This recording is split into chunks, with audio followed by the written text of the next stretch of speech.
So guys, we are about to enter a coffee shop in this little town of Lewiston, and you can see it's got like super old floors and a unique ceiling which would date back, I don't know, 100 years or so. And in the back here you can see some of the architecture. There's all these bricks and there is a bit of a curvature, which is some architecture you don't see much today. And this building, I think, like so many buildings in Lewiston, dates back to the era of when mills were really in full force and were the pure economic driver of these smaller towns, these riverside towns. But that era is completely over,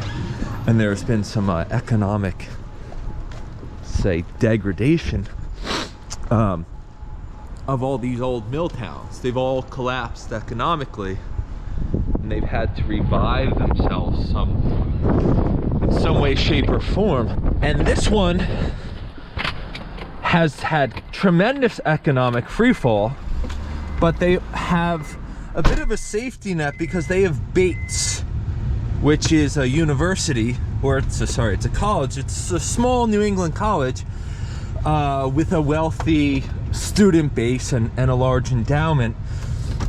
And that college probably carries the day economically to some degree. So what we're gonna do is just drive around.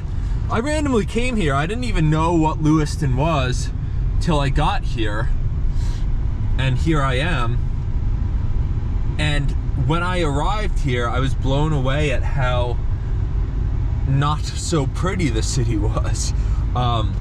It reminds me kind of maybe of Birmingham, England, factory towns. And so here we are, guys, in Lewiston, in probably the ugliest section of Lewiston, the old mill section. I'm gonna pull over and just kind of show you what I'm talking about here. We will do an ugly tour right now.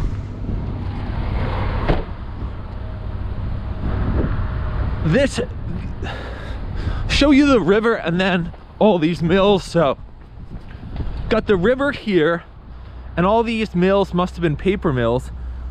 And this massive building, right, would have been all workers just gutting it out every day, blood, sweat, and tears, probably not getting paid much money, working at the paper mill like their fathers and grandfathers did. But now that's all over, and it's just this. Sign of the times, really. Must have been wildly successful. But that's always the story, right? The mills go out of business, the area gets poor, and then you get developers coming in and infusing tons of money into these huge buildings and turning them into luxury lofts, which become expensive at some point. And so that seems to be the same story you get in any of these old mill towns.